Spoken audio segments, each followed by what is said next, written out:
This is day 375 of the Arukh HaShulchan Yomi. If you would like to sponsor an upcoming shiur or more, the Arukh HaShulchan Yomi, please contact me directly. It would be very much appreciated. Yesterday I got a comment, more specifically on yesterday's video to speak, I believe, more slowly and more clearly, and I will attempt to do so. Please, such feedback is actually very much appreciated, because if I don't know I'm doing wrong, I can't correct it, obviously. So, today we're doing Siman Reish Nun Tes Seif Gimel to Siman Reish Nun Tes Seif Yud Aleph. And we're talking about moving the substance in which you insulated a cooked dish. Gimel, Dover Pashatu. It's clear. Shatomnim bezebel v'seed v'chol v'teven, that those who do insulation with fertilizer, plaster, sand, and straw, tzorich yichud, they have to designate those substances for this purpose. Do you locate if not? Bevada yashlichem, you're certainly going to toss them. Shein b'hem shum chashivos, because they have no intrinsic value. Therefore, they are fall category of muktzeh. To undermine that problem of muktzeh, you have to designate them as insulators. Arukh HaShulchan says that this designation has to be a permanent one, obviously until they wear out or break, or whatever the case may be. People who put rocks and bricks around a pot, they have to designate them for that purpose for perpetuity. So long as he has not designated them, they consider to be insignificant, and something which he will toss, and there is no one to carry them. Unless he safe keeps them and designates them for insulation. But stones which are normally on top of an oven, you're allowed to carry. Because they're designated for use for the oven. By us, says the Arukh HaShulchan, when we seal the mouth of an oven, some people support this covering with wood which is used for firewood. They are forbidden to be carried, this wood, if they are not designated for this purpose. Okay, I'm sorry about this. I just read the words. I don't make them up. Women are not careful about this, and they had because of their lack of knowledge of the laws of muktzeh. One should warn them about this. I would say nowadays could be the opposite, that the men are not as bulky as women, and you have to remind the men. Also those who stuff the mouth of their oven with rags, they need to have a designation. If you didn't designate them, you're not allowed to move them. And that's the case. When you open the oven, you should just let them fall and not touch them. In the brackets here he writes,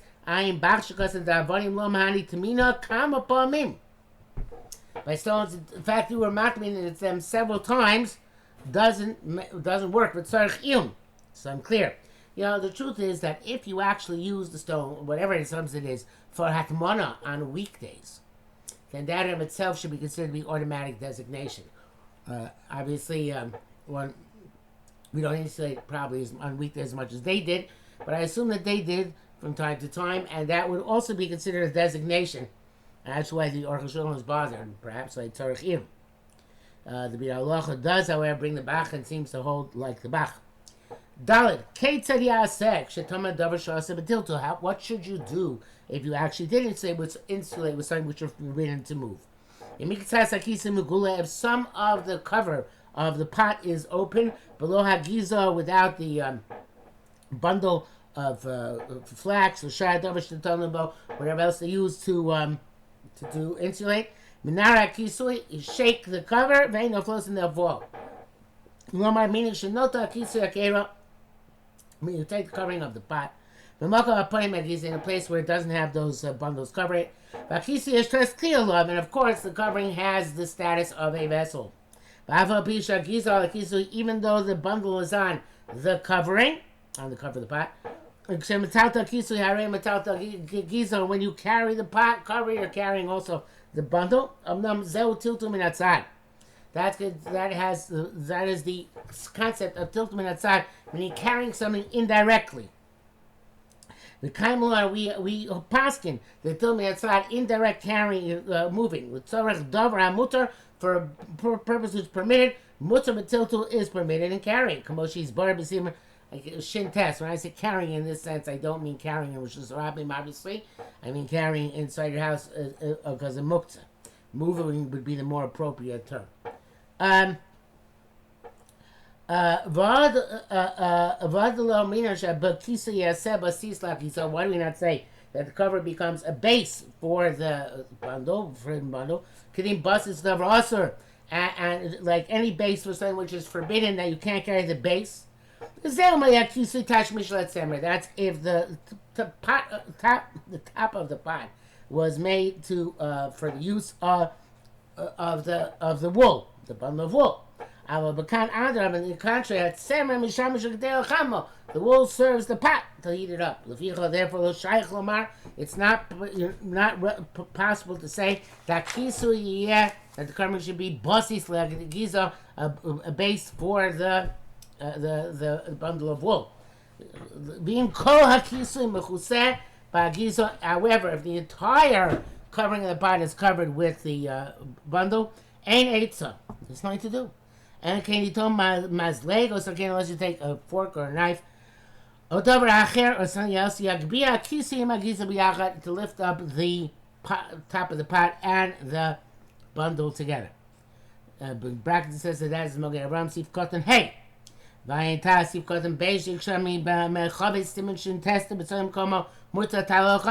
this not like a jug where you need the place to allow to move the entire jug?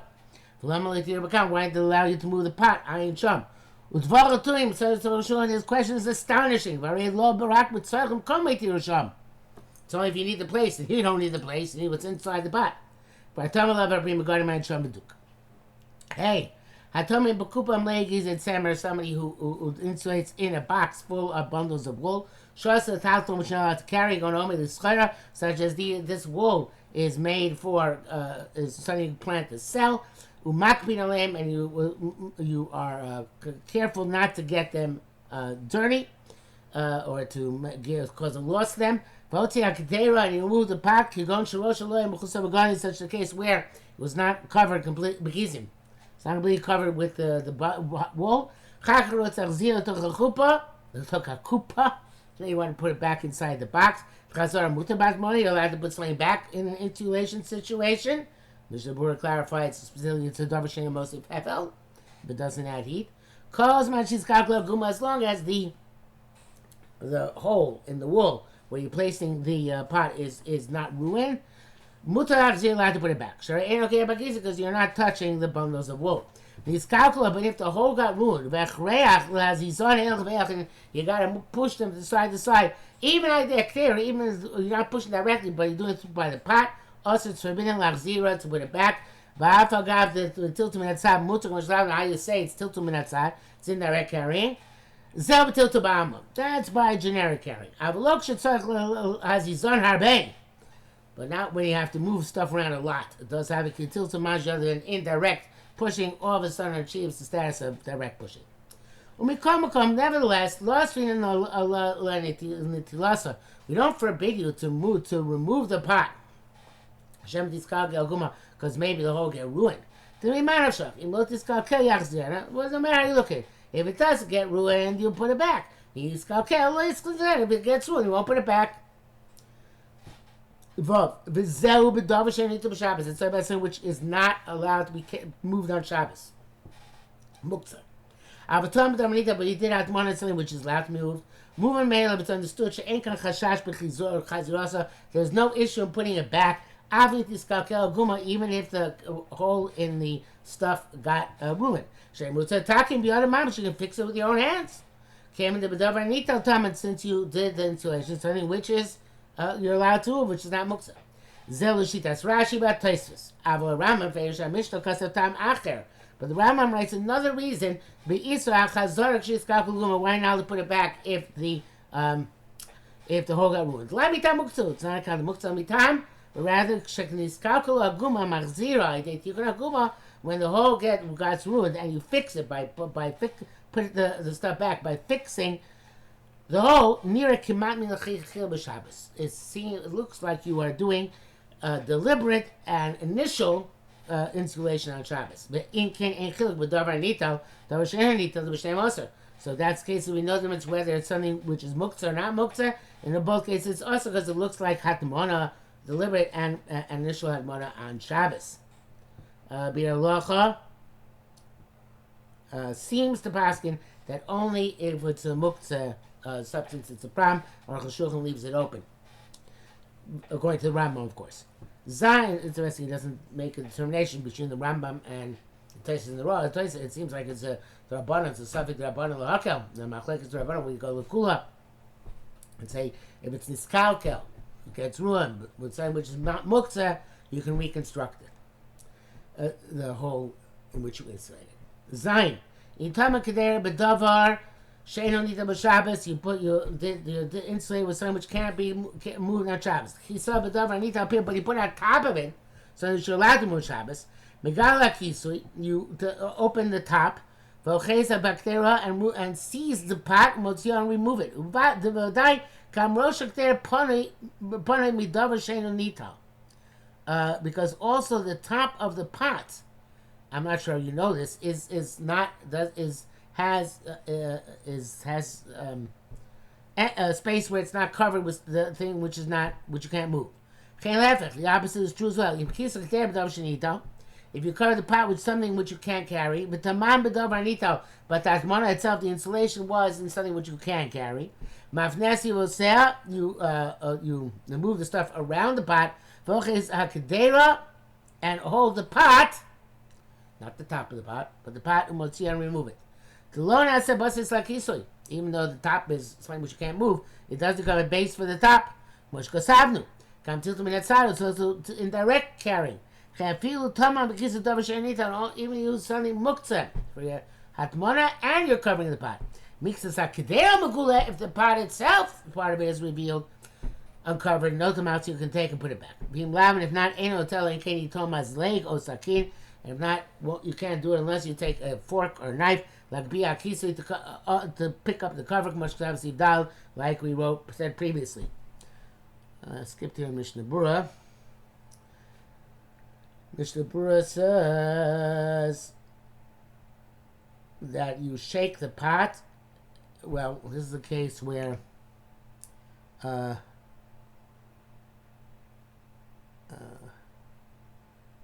if you cover the pot with something which is muktzah, and then you put the insulating material which is not muktzah, so you remove the stuff around the pot and hold the side of the pot and remove it. And Mishnah adds, and then you shake the pot, and then the stuff which is covering, which is muktzah, falls off. Ches. Tanurim shalanu, our oven, shesoisim PM bedaf. We close the opening with a lid or a door. And we seal it with pitch. You're allowed to break open that seal b'shab b'shachris. In the morning, liftach hatanur to open the oven. Aim b'zem shum stira binya. Stira binya. As long as we destroy breaking down a building. That'd be true if you sealed it with the intent to leave it for an extended period of time. But here you only sealed it with the intent of opening in the morning. You remove the cooked dishes, left soil so small, and then close the oven again. If possible, like it was previously. Which, by the way, would be the heter for changing diapers on Shabbos. Because if you can close them again, the same way they're closed previously, opening diapers, close them. Because say you close them the same way they were closed previously, you could change them on Shabbos. And of course, we generally are makeup by diapers, even to put on totally fresh ones. But so it's which again, all of this is based on the fact that it's not a permanent seal. But I digress, and I return now to the main topic. Um, Normally, the pitch is dried. You can't do it fully like you did previously, or you can do is prop the door closed. However, if there are in the oven still whispering coals, when you open the oven, they became they burst into flame. They ruach by the wind, kidarkon, as is their wont. Also, you don't be or you can't then seal the oven shut. Because when you seal it shut, the coals will go out. And if they won't be completely extinguished. Nevertheless, some. They're slavus. Their flame will be diminished. And that is a form of extinguishing. We can't say this thing which he doesn't intend. It's obviously going to happen that way, but have a secret ratio, and it's an inevitable result. Therefore, if you can do it by a non-Jew, to direct him to close the opening of the oven, matov, that'd be great. Don't think this is fourth category of telling a non-Jew to do malacha. No. We're not commanding to do something prohibited, or just to close the oven. The fact that as a result, this thing will be extinguished, that's automatic. It's not what you're telling him to do. It's not possible to find a non-Jew. Should not fully cover the opening of the oven. Leave a little bit uncovered. To prop the door at an angle. So that the bottom will be open. Bishop says name Rabba, a Jew can close the oven even if it has burning coals, and if it has even has coals which are whispering, which means that they are red hot. But if there's actual fire, then not. Then you go. That's direct. That's much more extinguishing. Test. They also forbid opening the oven yourself when there are whispering coals. Because by opening, the wind will ignite the coals. With the gamzel situation, is also never the result. That's not our custom. Our women will open the doors to the ovens even though they're whispering coals. And it seems clear this is the case from the authors of Shulchan Aruch. Because of Steve Zayin, they write if it has whispering coals, you're allowed to close it by a non-Jew, but not open it, but not by a Jew. Why do they say it's also awesome to open it? And must be opening is not a problem. The Mishnah Berurah, however, says that opening the oven is definitely forbidden if it's known that they're whispering coals there for sure, even if it's not sealed with pitch, because the wind ignites the coals. But Arukh HaShulchan goes on here to say that there's not a problem to open it up. Where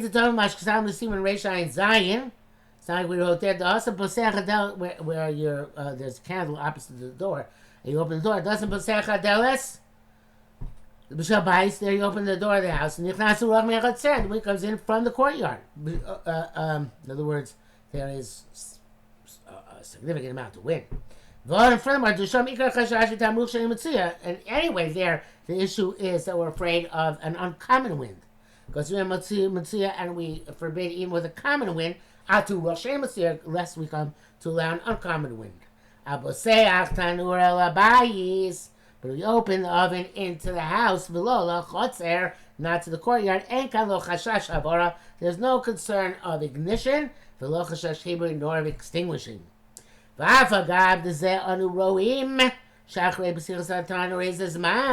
Even though we see them when we open the oven for some time.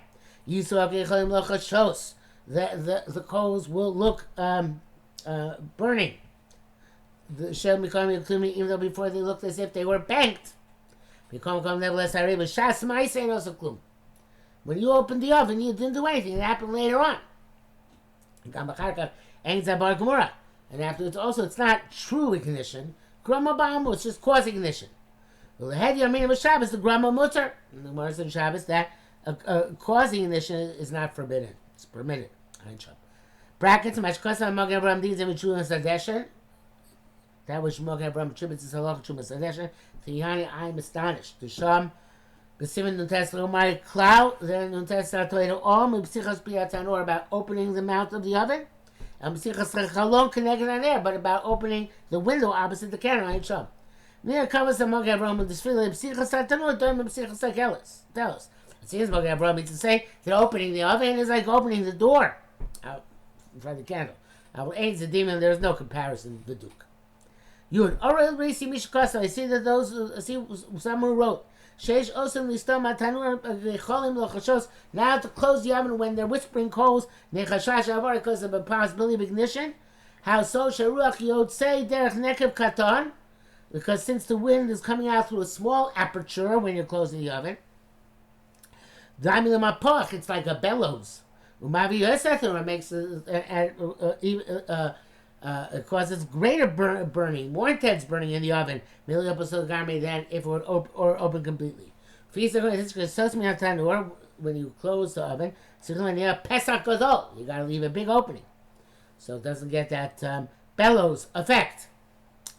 In fact, the Mishnah Berurah and Sharat say that you do need a big opening.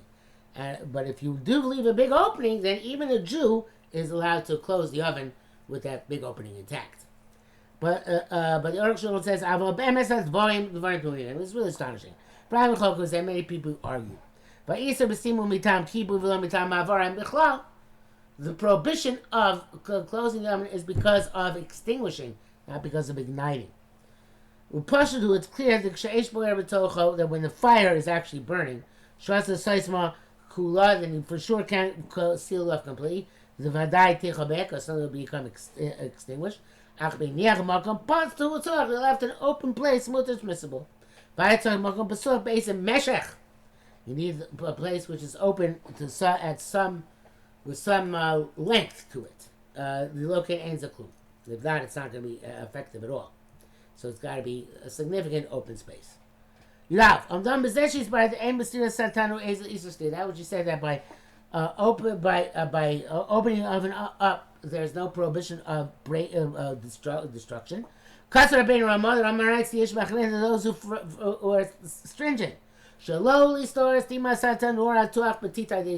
Not to break open the oven which is closed by pitch by a Jew. If it's possible to use a non-Jew. We do through a Jew who's a minor, let's say so as adults should not do it. If it's not possible to find a cotton, the gadol should do it with a little change. This is the custom. By us and amino cane.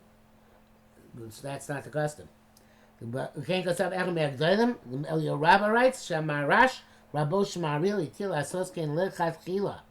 He allowed us Gedolim to open the opening of the oven, even if it is sealed with pitch, deliberately and even preferentially. Mr. Boris sticks in, however, that wherever you can be machmir, be machmir. But again, in our day and age, this is not so relevant because we don't need pitch. We don't use pitch to seal our ovens.